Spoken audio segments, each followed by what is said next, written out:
Olá a todos. Então, essa é a aula intitulada Infecção Hospitalar, as várias formas de transmissão envolvendo esse evento adverso. Eu sou Lauro Vieira Perdigão Neto, sou médico infectologista e essa aula foi construída junto com a doutora Maura Salaroli, que também é infectologista. A gente trabalha no grupo de controle de infecção hospitalar do Hospital das Clínicas.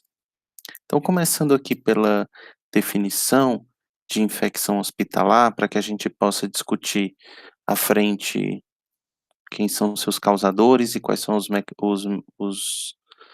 métodos de prevenção. Então, a gente começa aqui pela definição, que é aquela infecção que é adquirida durante a hospitalização do paciente. Então, se o paciente se interna e durante o período que está em hospitalização, ele tem uma infecção, a gente chama então de infecção hospitalar, desde que essa infecção não esteja no período de incubação no momento da internação. Então, se aquela paciente interna, mas se ele está com uma infecção já em incubação, pelo período conhecido de incubação daquela doença, aí a gente não chama de infecção hospitalar, a gente chama de infecção comunitária. Qual é o impacto das infecções hospitalares? Então, a gente tem um impacto de morbimortalidade e um impacto de custos, né? O impacto mais grave, que é de morbimortalidade, é de 7 dias extras no hospital para os pacientes que adquirem infecção hospitalar, e ela também é causa direta de morte em 1% dos pacientes. Mas ainda, as infecções hospitalares contribuem para a morte em 3% dos pacientes. Usualmente, as infecções hospitalares geram uma média extra de custo de cerca de $2.000 por paciente. Qualquer infecção que o paciente venha a ter durante a sua hospitalização pode ser cogitada como uma infecção hospitalar. Aqui nesse slide a gente vê nas letras pequenas exemplos de infecções que podem acontecer durante a hospitalização e podem ser, então, se apresentar como infecções hospitalares. Por exemplo, meningite, sinusite, otite, pneumonia, conjuntivite, isso tudo pode ser considerado infecção hospitalar. Mas quais são as mais frequentes? Então, as mais frequentes estão aqui nesse slide. A gente pode ver que infecção urinária, pneumonia, infecção de corrente sanguínea e infecção de sítio cirúrgico são as mais frequentes. Queria lembrar qual é a definição de infecção de corrente sanguínea, que é quando o paciente não tem outro foco de infecção e o único sítio anatômico em que há proliferação de bactéria é o sangue, é a corrente sanguínea. Por que que essas infecções aqui são as mais frequentes dentro do ambiente hospitalar? Então, porque frequentemente estão associadas a dispositivos ou invasões, né. Então aqui infecção urinária, a gente vê aqui em cima uma sonda vesical, né, que é o corpo estranho que invade o corpo do paciente, por isso aumenta a chance de infecção urinária. O tubo para ajudar o paciente a respirar, né, esse tubo ele vai no pulmão e é conectado a um aparelho, a um ventilador mecânico. Isso faz com que os mecanismos de defesa da árvore respiratória fiquem prejudicados, como a tosse, como o movimento ciliar do epitélio do trato respiratório. Aqui a gente tem a foto de um catéter, que é o principal fator de risco para a infecção de corrente sanguínea, é um catéter em grandes vasos. E por último, a infecção de sítio cirúrgico, que é a infecção que acontece quando o paciente se submete a uma cirurgia e nos dias ou semanas depois daquele procedimento cirúrgico, o paciente vem a ter uma infecção.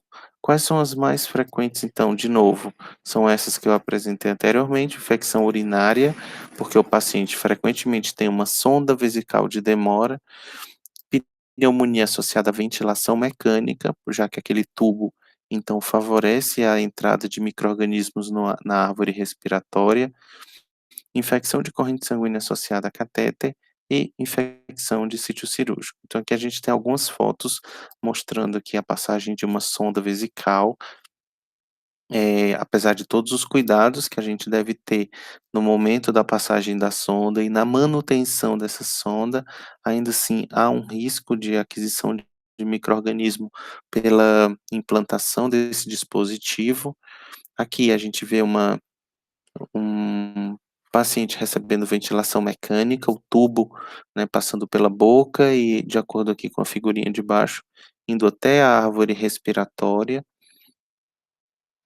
Aqui um catéter venoso central, né, que é uma porta de entrada importante para micro-organismos que colonizam a pele do paciente ou micro-organismos que eventualmente sejam infundidos em soluções contaminadas ou micro-organismos que chegam a esse catéter pelas mãos do profissional de saúde contaminado. E, por último, a infecção de sítio cirúrgico, que é aquela infecção que acontece pela entrada de um micro-organismo no ambiente que foi submetido à cirurgia. E de onde vêm as bactérias causadoras das infecções hospitalares? Então, elas podem vir do próprio paciente, então a aquisição pode ser endógena, pode vir do ambiente, e aqui eu incluo também as soluções contaminadas, os curativos, eh, contaminados. Então são bactérias que chegaram ao paciente de alguma forma, ou os dispositivos que são utilizados no paciente, como material para mensurar pressão, termômetro, isso tudo, ou ainda diretamente do próprio profissional de saúde. É importante lembrar que um cuidado que se deve ter com o paciente hospitalizado é com a própria microbiota do paciente. Então, o ser humano ele não é estéril, ele é colonizado e como a gente vê aqui na figura, os mais diversos, órgãos e sistemas estão em harmonia com algumas bactérias. Essa é a microbiota normal do ser humano. Então, se a gente pegar, por exemplo, a pele como exemplo, a gente tem aqui Staphylococcus coagulase negativo, a gente eventualmente pode ter Staphylococcus aureus, Corynebacterium, Propionibacterium, alguns fungos como Malassezia, né, então isso tudo faz parte da pele. Se a gente olhar o trato gastrointestinal, a gente vai ver as enterobactérias, os enterococos aqui chamando a atenção para essa colonização. Então, o que é que eu estou querendo dizer com esse slide? Que na hora da passagem de uma sonda, de um catéter, de um tubo, sabendo que esses tecidos são colonizados, eventualmente a gente acaba dando oportunidade para uma bactéria proliferar ali e causar então uma infecção. Nesse slide, a gente tem os principais causadores de infecção em humanos e como eles se apresentam na coloração de Gram. Quais são as suas características morfotintoriais na coloração de Gram, né, que é uma coloração utilizada para visualizar os micro-organismos ao microscópio. Então, a gente tem aqueles que se apresentam na coloração violeta, que são os gram-positivos, sejam eles no formato redondinhos de cocos ou nos formatos de bastões, de bacilos,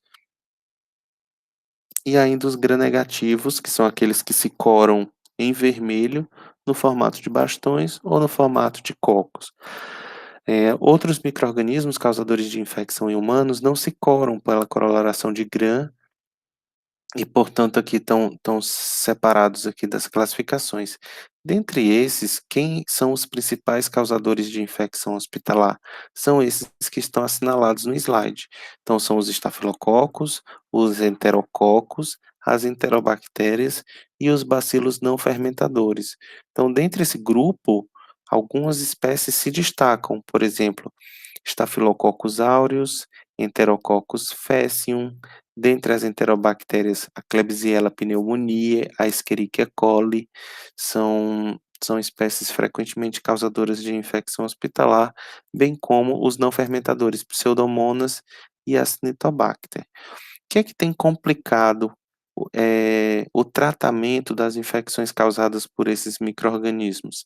É o fenômeno de aquisição de mecanismos de resistência aos antibióticos. Então, esse é um report da Organização Mundial da Saúde, que chamou a atenção, foi a primeira vez que isso aconteceu, que a OMS chamou a atenção para o fim o possível fim da era antibiótica, e alertando que a era pós-antibiótica, em que os antibióticos não vão mais funcionar, é uma realidade cada vez mais próxima.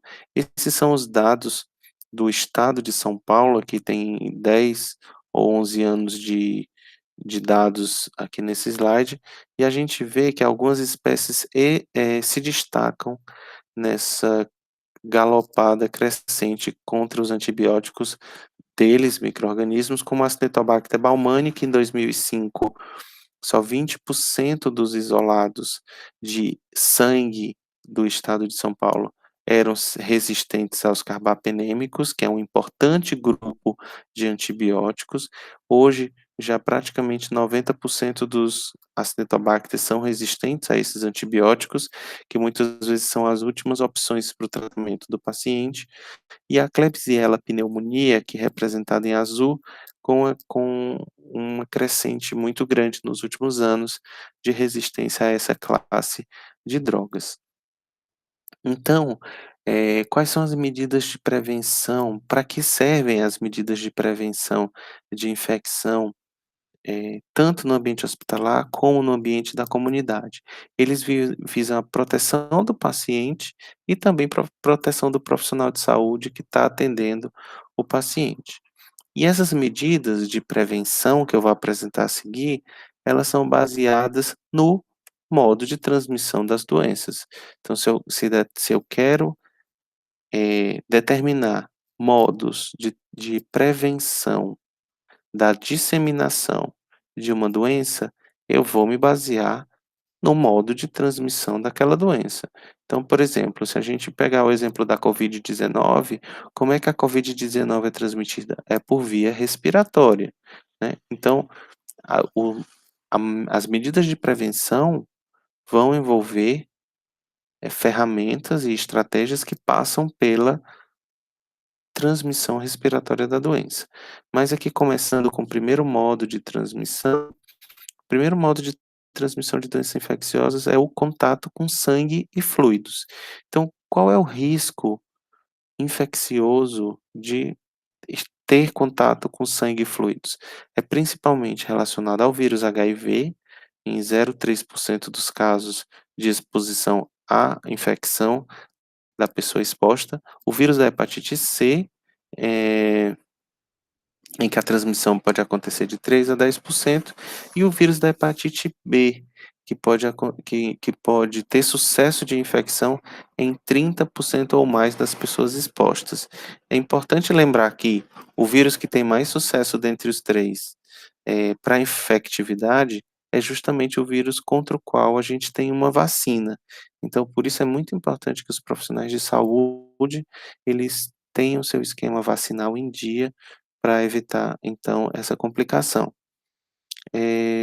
Idealmente, depois das doses da hepatite B, é interessante checar se houve a soroconversão do paciente, do profissional. O segundo modo de transmissão é um modo de transmissão respiratória, né. Então, existem muitas doenças, como eu citei anteriormente, a própria Covid-19, que são transmitidas por via respiratória.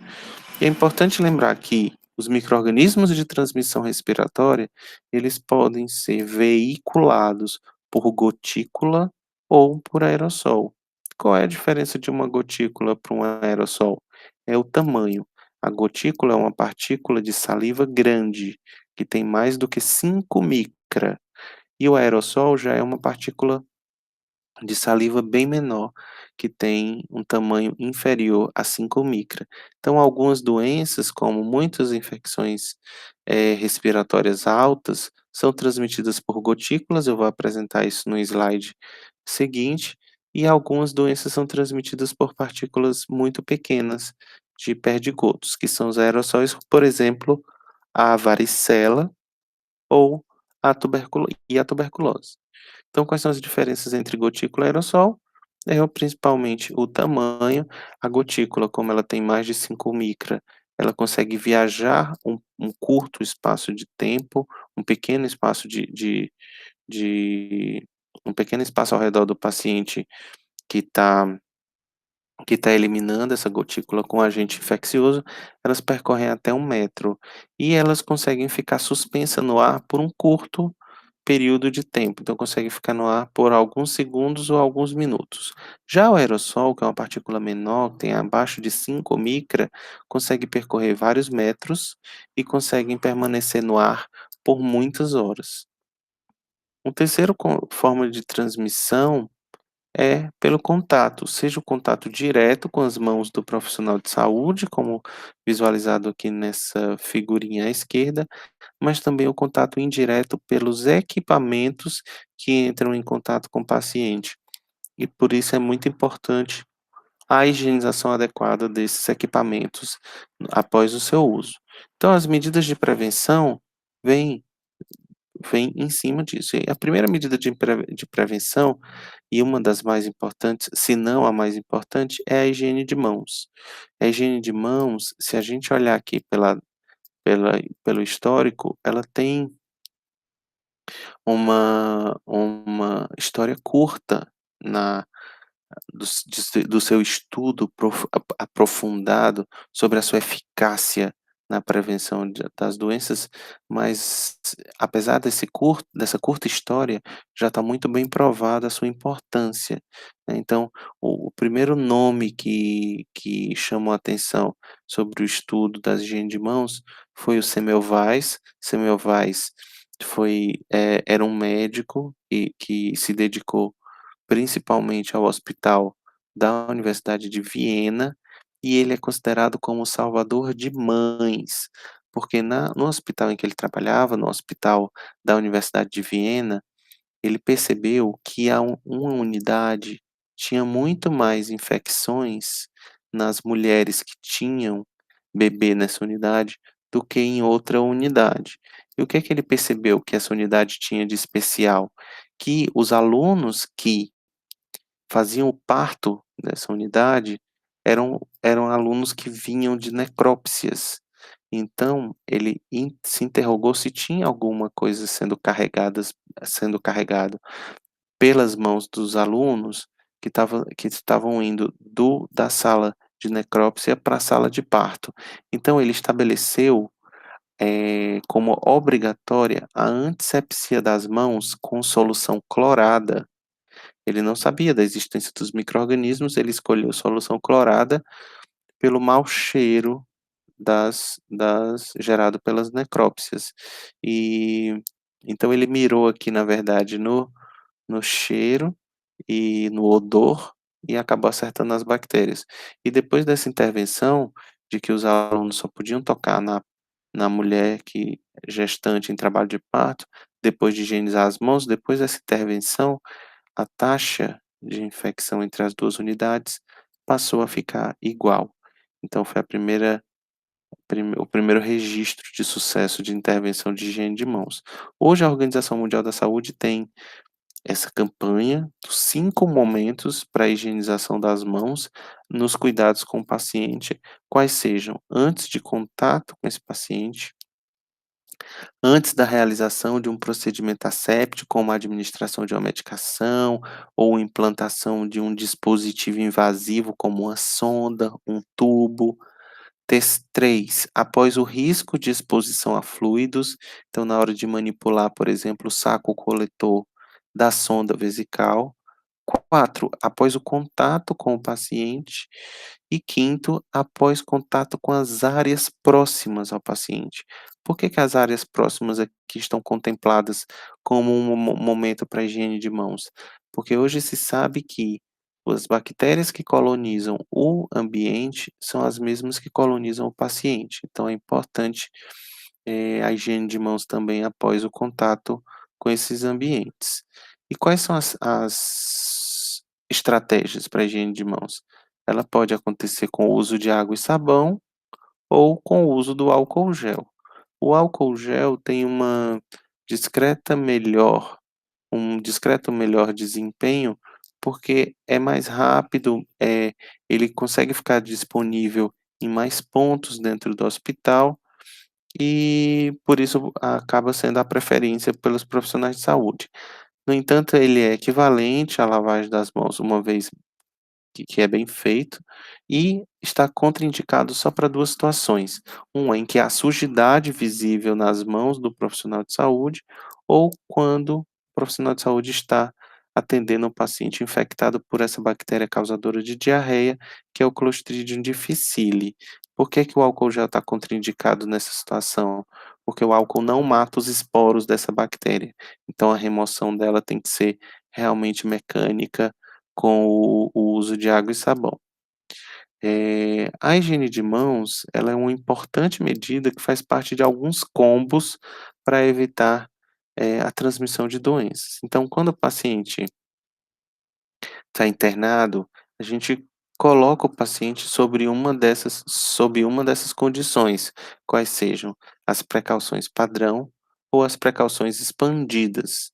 As precauções expandidas são divididas em 3: precauções de contato, gotículas e aerossóis, que eu vou explicar, na sequência. Então, o que é que são as precauções padrão?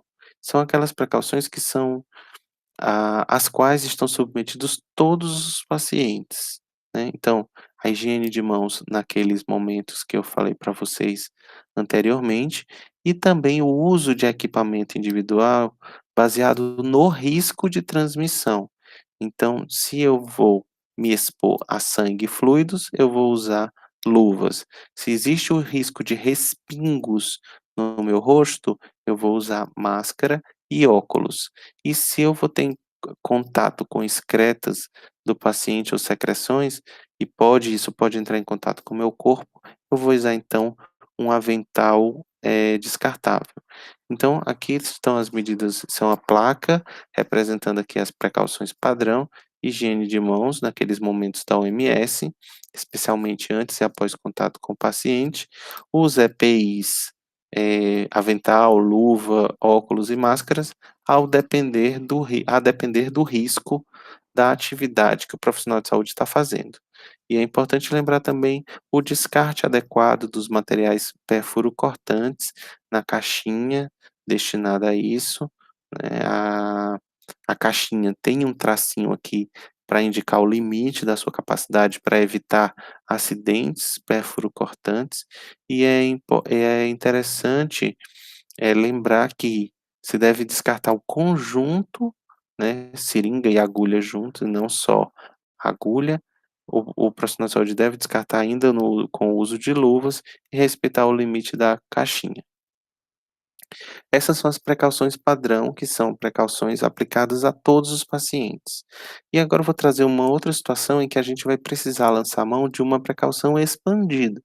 Então você imagina que você é da comissão de controle de infecção hospitalar, você tem uma UTI no seu hospital que tem 12 leitos e você recebe o seguinte resultado: 3 pacientes com essa enterobactéria, Klebsiella pneumoniae, com esse padrão de multiresistência, que é a resistência aos carbapenêmicos.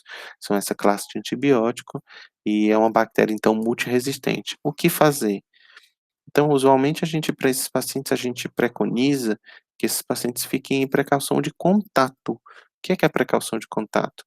Não importa o risco que você vai correr na atividade que você vai fazer com o paciente. Você vai usar a cada contato com ele luvas e avental. Para quê? Para diminuir a chance de você se contaminar com a bactéria e levar para outro paciente.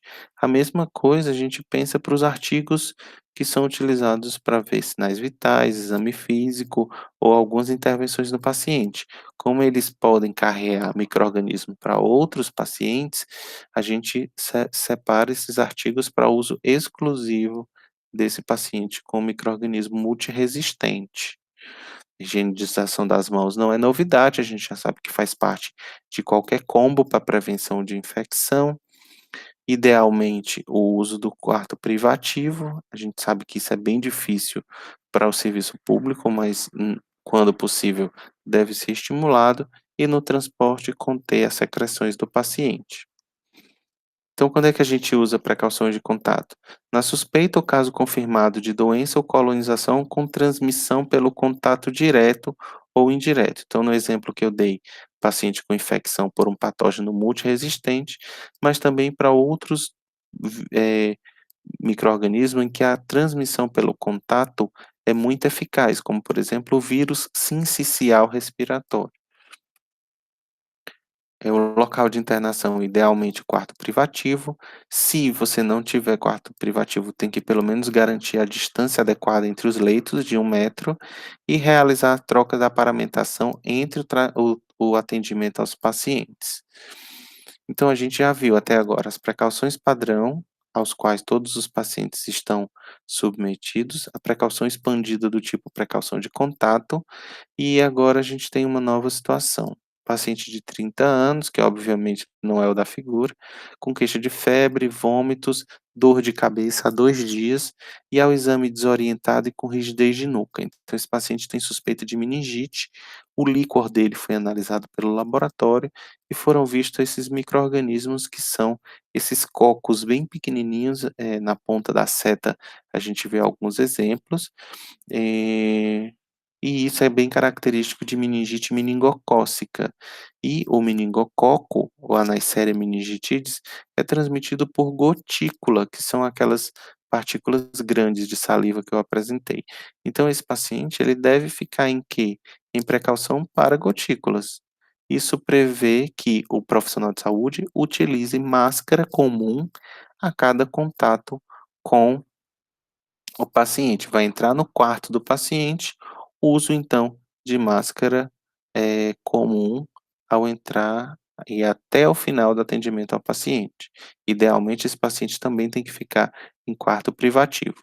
As máscaras cirúrgicas, elas têm vários modelos e são igualmente eficazes aí na prevenção de disseminação de doenças causadas por gotículas, como por exemplo, cachumba, meningite por hemófilos, meningite por Neisseria, conforme o exemplo que eu apresentei, coqueluche, difteria e rubéola.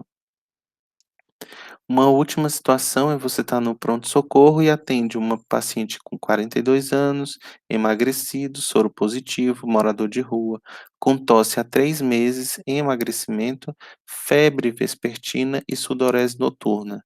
Esse paciente vai ser internado.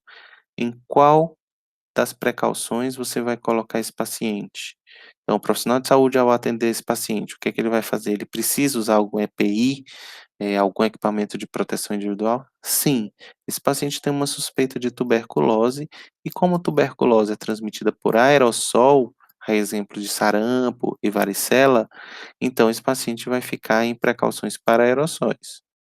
Esse paciente deve ficar no quarto privativo e, a máscara que o profissional de saúde vai utilizar em contato com esse paciente é essa máscara do tipo N95 ou PFF2, que filtra a maioria das partículas suspensas no ar, maioria dos aerossóis, só, partículas muito pequenas que conseguem ultrapassar essa máscara, ela é bem protetora.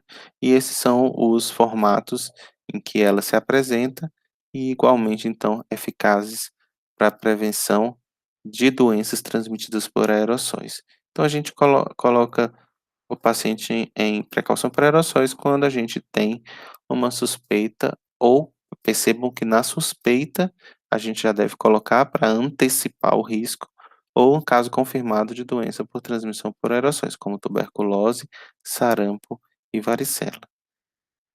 Essas eram as medidas de prevenção, os modos de transmissão das infecções hospitalares, seus agentes, e para quaisquer outras dúvidas, por favor, podem escrever para o meu e-mail, que é lauro.neto@hc.fm.usp.br. Muito obrigado pela atenção.